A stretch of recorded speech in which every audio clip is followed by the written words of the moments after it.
કરીએ ઉત્પાદનના સાધનોની ફાળવણી. માનવીની જરૂરિયાતો અમર્યાદિત છે. માનવીની જરૂરિયાતો ક્યારેય બી લિમિટેડ નથી. એક જરૂરિયાત સંતોષે ત્યાં બીજી સંતોષ ત્રીજી સતત ઉદ્ભવતી રહે છે. એટલે માનવી જરૂરિયાતો કેવી છે? અમર્યાદિત છે. આ જરૂરિયાતો પૂરા કરવાના સાધનો કેવા છે? લિમિટેડ છે. માનવી જરૂરિયાતો અમર્યાદિત છે, અસંખ્ય છે, પરંતુ આ જરૂરિયાતોને પૂરી કરવાના જે સાધનો છે કેવા છે? મર્યાદિત છે, લિમિટવાળા છે. કોઈ પણ દેશ પાસે અમર્યાદિત પ્રમાણમાં સાધનો ઉપલબ્ધ નથી. કોઈ પણ દેશ હોય, કુદરતી સાધનો એની પાસે એટલા તો નથી કે જે એનાથી સંતોષાય. બરાબર? કહેવાનો મતલબ કોઈ પણ દેશ પાસે અમર્યાદિત પ્રમાણમાં સાધનો હોતા નથી. અને જે સાધનો છે તેનો ઉપયોગ કેમ, ક્યાં અને કેટલા પ્રમાણમાં કરવો જેવા પ્રશ્નો સાધનની ફાળવણીમાં ઉદ્ભવે છે. ફરી એક ફરી માનવીની જરૂરિયાતો કેવી છે? અમર્યાદિત છે. જ્યારે આ જરૂરિયાતોને સંતોષવાના સાધનો લિમિટેડ છે. દુનિયાનો કોઈ પણ એવો દેશ નથી કે અમર્યાદિત પ્રમાણમાં એની પાસે કુદરતી સંપત્તિ ઉપલબ્ધ હોય. અને જે સાધનો જે છે તેની પાસે જે સંપત્તિ છે અથવા જે સાધનો છે તે એની પાસે એનો ઉપયોગ કેમ, ક્યાં અને કેટલા પ્રમાણમાં કરવો જેવા પ્રશ્નો સાધનની ફાળવણીમાં ઉદ્ભવે છે. બરાબર? આ માટે આપણે વાત કરીએ પહેલું અમર્યાદિત જરૂરિયાતો. માનવીની જરૂરિયાતો અસંખ્ય અને અમર્યાદિત છે. ઉપરાંત એક જરૂરિયાતમાંથી બીજી જરૂરિયાત ઉદ્ભવે છે. એટલે કહી શકાય માનવી જરૂરિયાત કેવી છે? અમર્યાદિત છે. કેટલીક જરૂરિયાતો વારંવાર ઉદ્ભવે છે તો કેટલીક જરૂરિયાતો વિજ્ઞાન ટેકનોલોજીના વિકાસને કારણે ઉદ્ભવે છે. કેટલીક જરૂરિયાતો વારંવાર ઉદ્ભવે છે. દાખલા કે ખોરાક, જમવાનું, ખાવાનું વારંવાર ઉદ્ભવે. તો કેટલીક જરૂરિયાત વિજ્ઞાન ટેકનોલોજીના વિકાસને કારણે ઉદ્ભવે છે. તમે જોઈ શકો છો, આજે હું ભણી રહ્યો છું એના માટે તમારી પાસે સાધન છે મોબાઈલ, તો એ વિજ્ઞાન ટેકનોલોજીના વિકાસને કારણે ઉદ્ભવી. મોબાઈલ એટલા માટે જરૂર પડી. એટલે કેટલી જરૂરિયાતો એવી છે વિજ્ઞાન ટેકનોલોજીને કારણે ઉદ્ભવે છે. આમ અનેક કારણોસર જરૂરિયાતો અમર્યાદિત બને છે. આથી જરૂરિયાતો પૂરી કરવા માટે જરૂરિયાતની પસંદગી કરવી પડે છે. કેટલીક જરૂરિયાતો વારંવાર ઉદ્ભવે છે તો કેટલીક જરૂરિયાતો વિજ્ઞાન ટેકનોલોજીના વિકાસને કારણે ઉદ્ભવે છે. આમ અનેક કારણોસર જરૂરિયાતો અમર્યાદિત બને છે. આવી જરૂરિયાતો પૂરી કરવા માટે જરૂરિયાતની પસંદગી કરવી પડે છે. મતલબ જરૂરિયાતનો અગ્રતાક્રમ નક્કી કરવો પડે. બીજો મુદ્દો, જરૂરિયાતનો અગ્રતાક્રમ અથવા અગત્યનો ક્રમ. અમર્યાદિત માનવીની જરૂરિયાતોની સામે ઉત્પાદનના સાધનો મર્યાદિત છે. માનવી જરૂરિયાતો અમર્યાદિત છે, સાધનો મર્યાદિત છે. કઈ જરૂરિયાત વધુ અગત્યની છે તેના આધારે તે તેના અગત્યાનુક્રમ મુજબ સંતોષવી પડે છે. બરાબર? આપણી પાસે પૈસા હોય તો આપણને ભૂખ લાગી, સામે બીજી કોઈ વસ્તુ પડી છે, ખરીદવી છે, તો પહેલી જરૂરિયાત કઈ આપણી? જમવાની, ખાવાની. પહેલી એ જરૂરિયાત સંતોષી. પૈસા વધશે તો જરૂરિયાત બીજી. એટલે કે ઉત્પાદનના સાધનો મર્યાદિત હોવાથી કઈ જરૂરિયાતો વધુ અગત્યની છે તેના આધારે તેના અગત્યાનુક્રમ મુજબ સંતોષવી પડે છે. જે જરૂરિયાતો વધુ અગત્યની હોય તેને પ્રથમ સંતોષવી પડે અને ત્યારબાદ અન્ય જરૂરિયાતો સંતોષવી પડે. બરાબર ને? માની સૌથી મહત્વની જરૂરિયાત કઈ છે? તો કે ખાવાની. સૌથી પહેલી જરૂરિયાત એ છે. મર્યાદિત સાધનો. ઉત્પાદનના સાધનો કુદરતી અને માનવ સંપત્તિ એ માનવ સર્જિત સંપત્તિ હોય છે. મર્યાદિત સાધનો ઉત્પાદનના કુદરતી અને માનવીય સંપત્તિ એ લિમિટેડ સાધન છે. આ તમામ સાધનો મર્યાદિત છે, તેથી તેના કરકસરપૂર્વક ઉપયોગ કરવો પડે છે. મર્યાદિત સાધનો ઉત્પાદનના સાધનો કુદરતી અને માનવીય સંપત્તિ હોય છે, જે તમામ મર્યાદિત છે, તેથી તેનો કરકસરપૂર્વક ઉપયોગ કરવો પડે અને પસંદગી કરેલી જરૂરિયાતોને ધ્યાનમાં લઈ સાધનો ફાળવણી કરવી પડે અને એ મુજબ પસંદગીની જરૂરિયાતોને ધ્યાનમાં લઈ અને સાધનની ફાળવણી કરવી પડે. ત્યાર પછી બધો સાધનનો વૈકલ્પિક ઉપયોગ. કુદરતી સાધનો છે, માનવ સર્જિત સાધનો, પણ એના એક કરતા અનેક ઉપયોગો છે. એને કહેવાય વૈકલ્પિક ઉપયોગ. જરૂરિયાત સંતોષવાના સાધનો મર્યાદિત છે, એટલું જ નહીં પરંતુ એ વૈકલ્પિક ઉપયોગ ધરાવે છે. જરૂરિયાતના જે સાધનો છે એ લિમિટેડ છે, પણ એ ઓપ્શન ધરાવે છે, વૈકલ્પિક ઉપયોગ ધરાવે છે. ઉત્પાદનનું સાધન એક કરતાં વધુ ઉપયોગમાં આવતું હોય તો તે સાધનને અનેક ઉપયોગ ધરાવે છે. ઉત્પાદનનું સાધન એક કરતાં વધુ ઉપયોગમાં આવતું હોય તો તે સાધન અનેક ઉપયોગો ધરાવે છે. અને આવા સાધનોને એક સમયે એક જ ઉપયોગમાં લઈ શકાય છે. આથી તેને વૈકલ્પિક ઉપયોગ કહેવાય છે. ફરીથી સાધનો વૈકલ્પિક ઉપયોગ ધરાવે છે. જરૂરિયાતો સંતોષવાના સાધનો મર્યાદિત છે. એટલું જ નહીં, પરંતુ તે વૈકલ્પિક ઉપયોગ ધરાવે છે. આ સાધનો એ વૈકલ્પિક ઉપયોગ ધરાવે છે. ઉત્પાદનનું સાધન એક કરતાં વધુ ઉપયોગમાં આવતું હોય તો તે સાધન અનેક ઉપયોગ ધરાવે છે. અને આવા સાધનોને એક સમયે એક જ ઉપયોગ થઈ શકે છે. આથી તેને વૈકલ્પિક ઉપયોગ કહેવાય. દાખલા તરીકે જમીનનો અનેક ઉપયોગો ધરાવે છે. દાખલા તરીકે જમીન ખેતી માટે ઉપયોગ કર્યો તો એના અન્ય ઉપયોગો છે, બાંધકામ છે, શાળા છે, કોઈ ધર્મશાળા છે, એ બધા જતા કરવા પડે. પરંતુ ખેતી માટે ઉપયોગ કર્યો અને ખેતીમાં આપણે ઘઉં વાવ્યા તો ઘઉં વાવવાથી બાજરી છે, ડાંગર છે, જુવાર છે, એ જતી કરવી પડે. એનો મતલબ કે વૈકલ્પિક ઉપયોગ ધરાવે છે જમીન. ઉત્પાદન સાધનોની ફાળવણી, અમર્યાદિત જવાબદાર જરૂરિયાતો, પછી જરૂરિયાતોનો અગત્યનો ક્રમ, મર્યાદિત સાધનો અને સાધનોનો વૈકલ્પિક ઉપયોગ. ઉત્પાદનના સાધનોની ફાળવણીની પદ્ધતિ. ઉત્પાદનના સાધનોનો શ્રેષ્ઠ ઉપયોગ કરી વધુમાં વધુ આર્થિક વિકાસ પ્રાપ્ત કરવા દરેક દેશ પ્રયત્ન કરે છે. કુદરતી સાધનો, ઉત્પાદનના સાધનો છે એ લિમિટેડ છે અને એ લિમિટેડ સાધનનો મહત્તમ ઉપયોગ કરી દુનિયાનો કોઈ પણ દેશ આર્થિક વિકાસ પ્રાપ્ત કરવા માંગે છે. ઉત્પાદનના સાધનોની ફાળવણીની પદ્ધતિઓની વાત કરીએ અને એટલા માટે અલગ અલગ પદ્ધતિની વાત થાય છે. ઉત્પાદન સાધનોની ફાળવણી એમાં બે પદ્ધતિ મુખ્ય છે, બજાર પદ્ધતિ અને સમાજવાદી પદ્ધતિ. આ બે પદ્ધતિઓ એકબીજાથી બિલકુલ ઓપોઝિટ છે, સાસુ ને વહુ જેવી છે, બરાબર. તેમ છતાંય આ બે પદ્ધતિઓના સમન્વય કરી અન્ય કેટલીક નવી પદ્ધતિઓ વિકાસ પામી છે. બજાર પદ્ધતિ સંપૂર્ણ સ્વતંત્ર, સમાજવાદી પદ્ધતિ અંકુશોવાળી. આ બેનું કોમ્બિનેશન કરી અન્ય કેટલીક નવી પદ્ધતિઓનો પણ વિકાસ થયો છે. બજાર પદ્ધતિની વાત કરીએ પહેલા આપણે તો બજાર પદ્ધતિ અમેરિકા, જાપાન, ઇંગ્લેન્ડ જેવા દેશોએ પોતાના આર્થિક વિકાસ બજાર પદ્ધતિને કારણે કર્યો હતો. બજાર પદ્ધતિ એ મૂડીવાદી પદ્ધતિ અથવા તો મુક્ત અર્થતંત્ર પદ્ધતિ તરીકે ઓળખાય છે. નાનો સવાલ પૂછાય, બજાર પદ્ધતિ બીજા કયા નામ ઓળખાય છે? તો કે મૂડીવાદી પદ્ધતિ. બજાર પદ્ધતિ બીજા કયા નામ ઓળખાય છે? તો કે મુક્ત અર્થતંત્રની પદ્ધતિ તરીકે. આ પદ્ધતિમાં ઉત્પાદનના સાધનોની ફાળવણી નફાને આધારે થાય છે.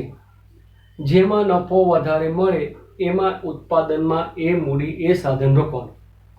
આ પદ્ધતિમાં ઉત્પાદન અને આર્થિક નિર્ણયોમાં કેન્દ્ર સ્થાને માત્ર નફો હોય છે. ઉત્પાદન કરવું છે, આર્થિક નિર્ણય લેવો છે તો શેમાં વધુ નફો મળે છે એને ધ્યાનમાં લેવાય છે.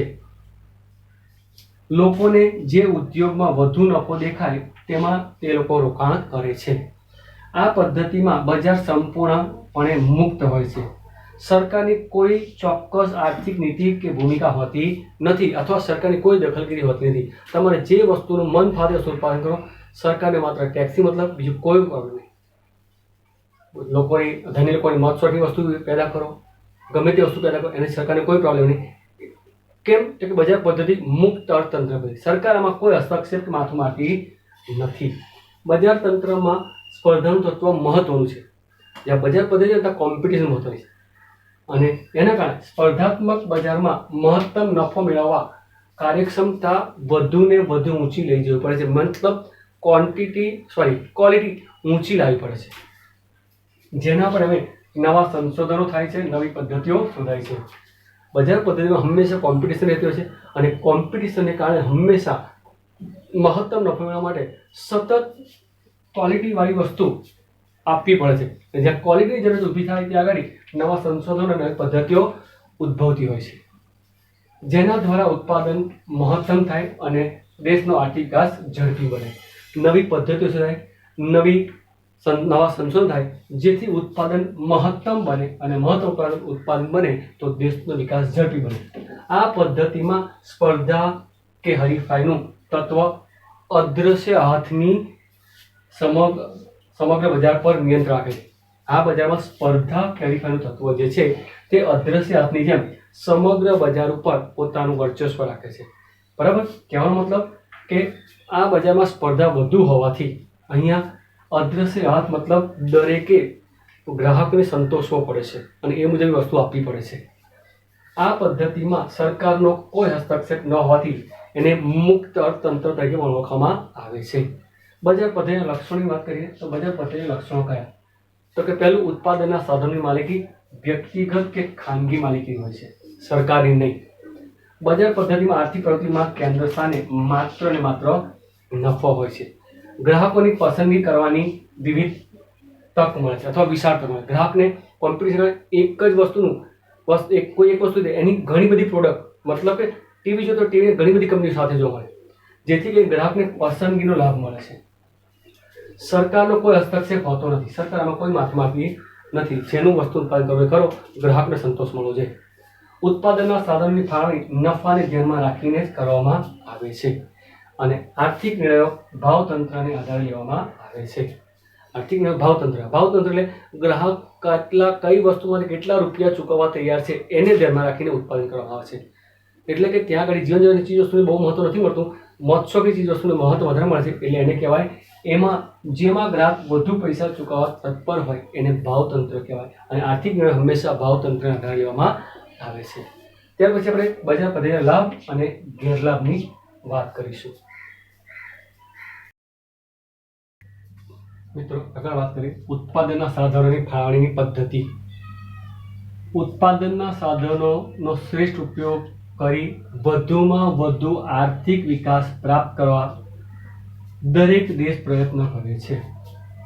કુદરતી સાધનો, ઉત્પાદનના સાધનો છે એ લિમિટેડ છે અને એ લિમિટેડ સાધનનો મહત્તમ ઉપયોગ કરી દુનિયાનો કોઈ પણ દેશ આર્થિક વિકાસ પ્રાપ્ત કરવા માંગે છે.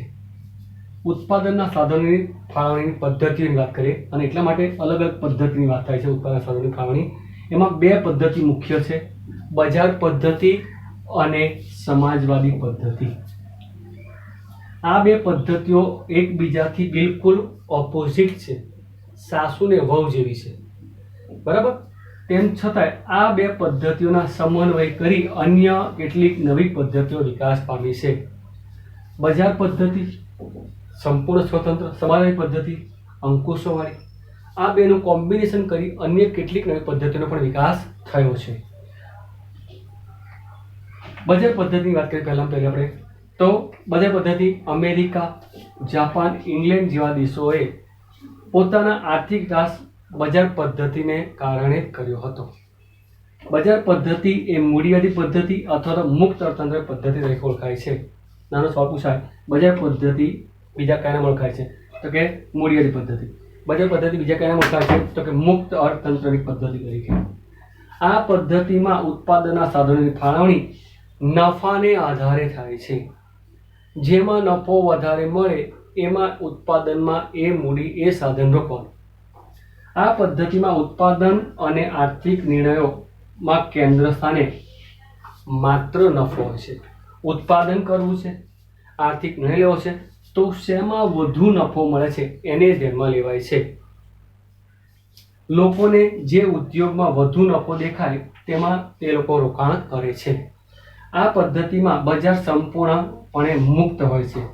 સરકારની કોઈ ચોક્કસ આર્થિક નીતિ કે ભૂમિકા હોતી નથી અથવા સરકારની કોઈ દખલગીરી હોતી નથી. તમારે જે વસ્તુનું મન ફાવે તે ઉત્પાદન કરો, સરકારને માત્ર ટેક્સી મતલબ, બીજું કોઈ પ્રોબ્લેમ નહીં. ધની લોકોની મોજશોખની વસ્તુ પેદા કરો, ગમે તે વસ્તુ પેદા કરો, એને સરકારને કોઈ પ્રોબ્લેમ નહીં. કેમ? તો કે બજાર પદ્ધતિ મુક્ત અર્થતંત્ર પદ્ધતિ. સરકાર આમાં કોઈ હસ્તક્ષેપ કે માથું મારતી નથી. બજાર તંત્રમાં સ્પર્ધાનું તત્વ મહત્વનું છે.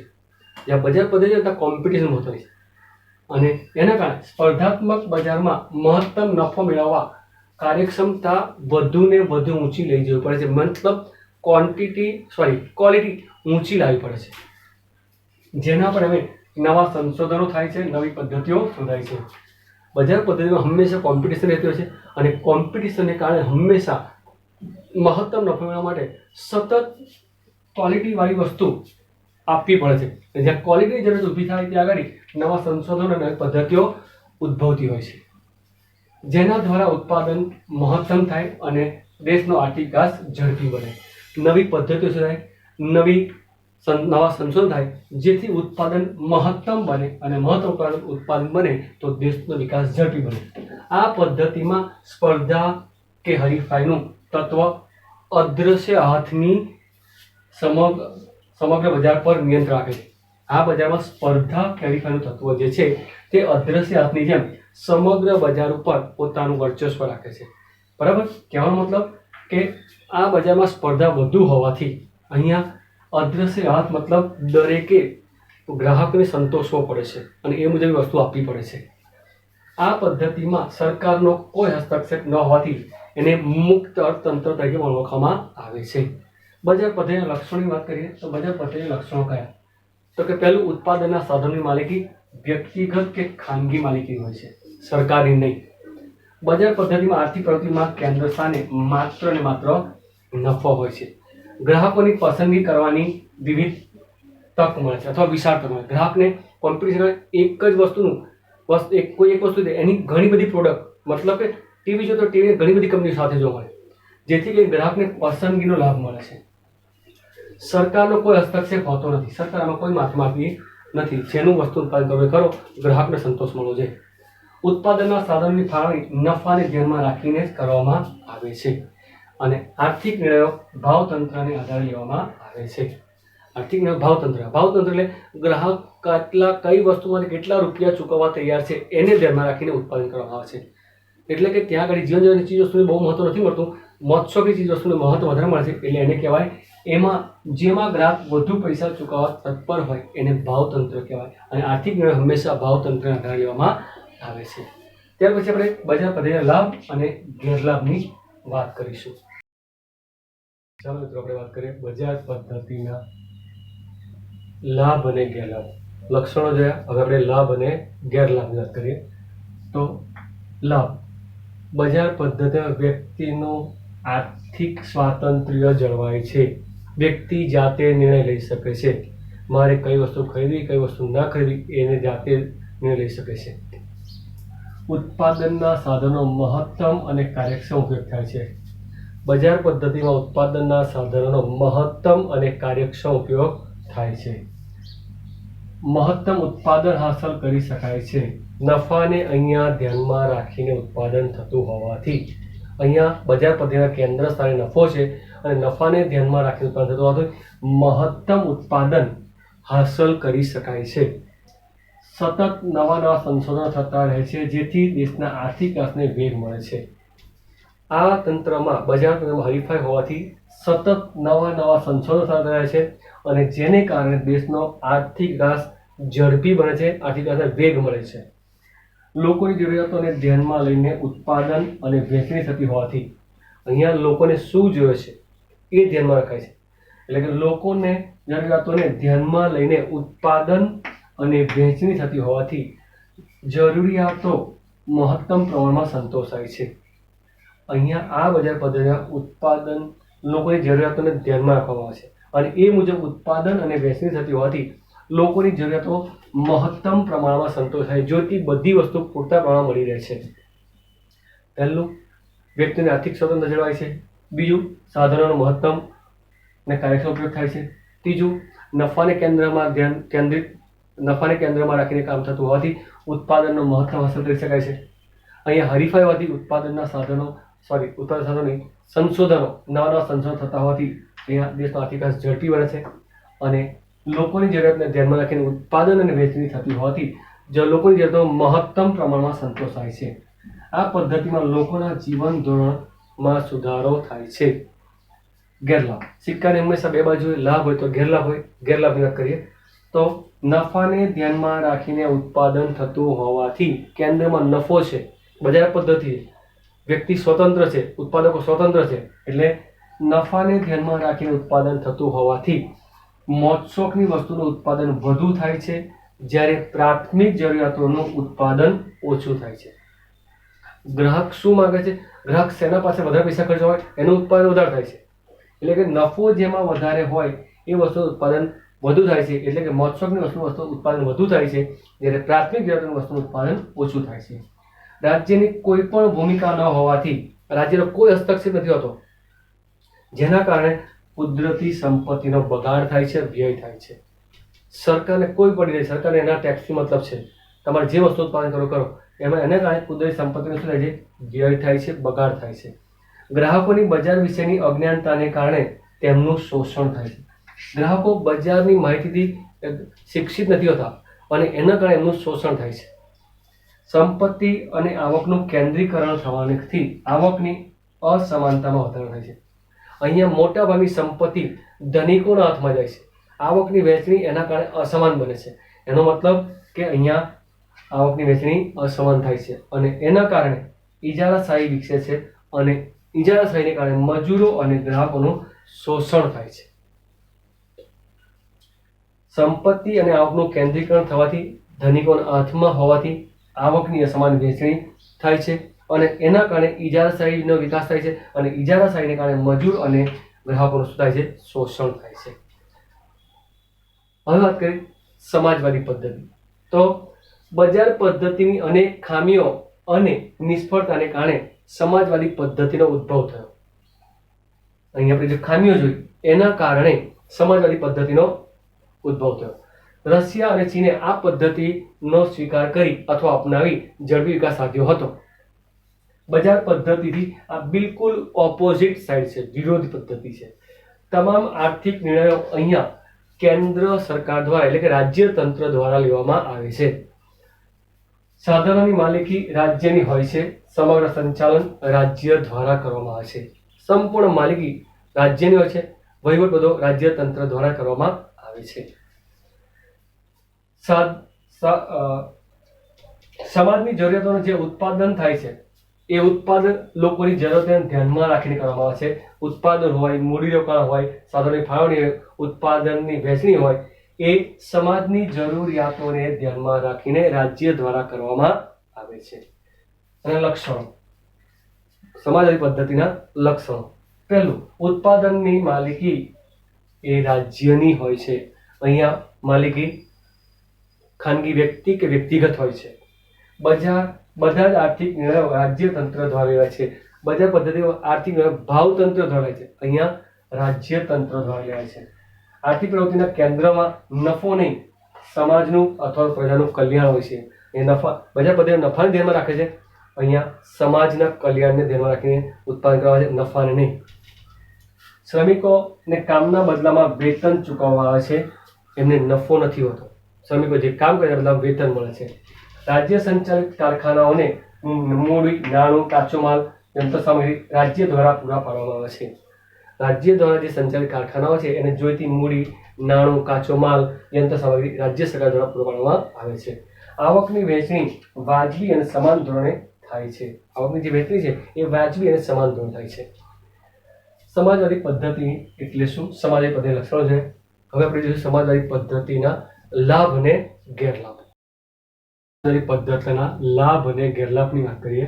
જે બજાર પદ્ધતિનો લાભ અને ગેરલાભ હતા એનાથી વિરુદ્ધ સમાજવાદી પદ્ધતિનો લાભ અને ગેરલાભ.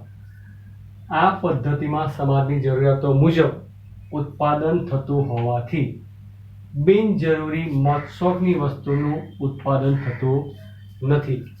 સમાજવાદી પદ્ધતિમાં સમાજની જરૂરિયાતો મુજબ ઉત્પાદન થતું હોવાથી સમાજ શું માંગે છે એ વસ્તુ ઉત્પાદન થાય છે અને એ ઉત્પાદન થતું હોવાથી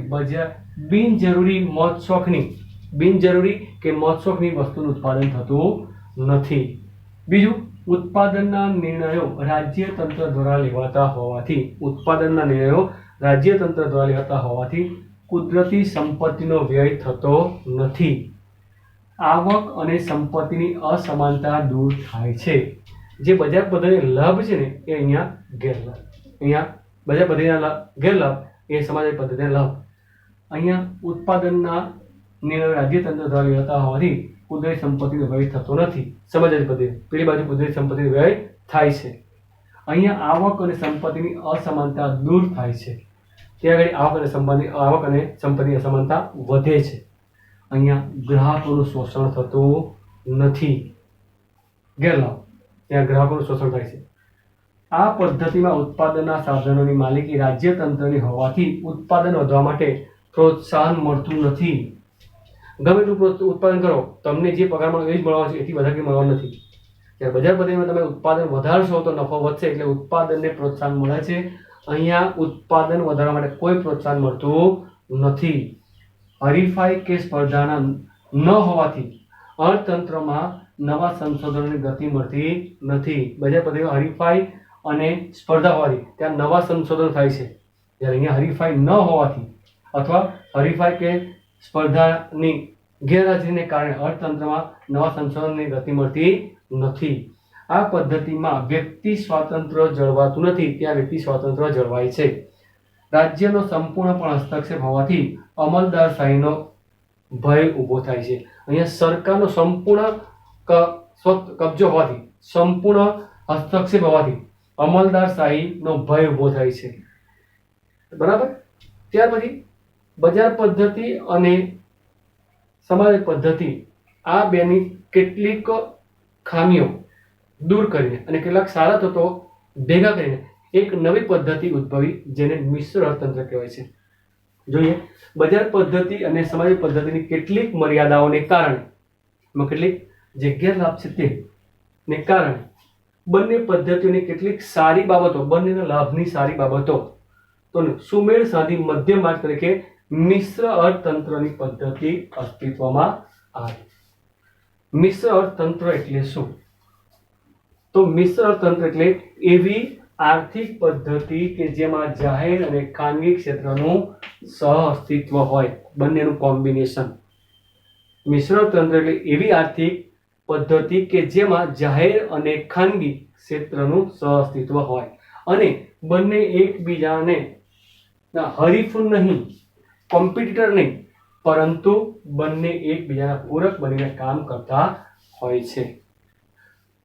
મિશ્ર તંત્ર એટલે એવી આર્થિક પદ્ધતિ કે જેમાં જાહેર અને ખાનગી ક્ષેત્રનું સહઅસ્તિત્વ હોય છે અને બંને ક્ષેત્રો એકબીજાના હરીફ નહીં, પરંતુ એકબીજાના પૂરક બનીને કામ કરતા હોય છે. આ અર્થતંત્રમાં ખાનગી વિભાગમાં ખેતી, વ્યાપાર, નાની વપરાશી માલ સામાનના ઉદ્યોગો એક ખાનગી વ્યક્તિના હોય છે, જેની માલિકી કોઈ ખાનગી વ્યક્તિ કે વ્યક્તિગત માલિકી હોય છે. જ્યારે જાહેર વિભાગની વાત કરીએ તો એમાં મોટા અને ભારે ઉદ્યોગો, સંરક્ષણ સામગ્રીના કારખાના, ત્યારબાદ રેલવે, વીજળી, સિંચાઈ, રસ્તા, જે ચાવીરૂપ ઉદ્યોગો કહેવાય, એવા ચાવીરૂપ ઉદ્યોગોની માલિકી સરકારની હોય છે, જાહેર ક્ષેત્રની હોય છે.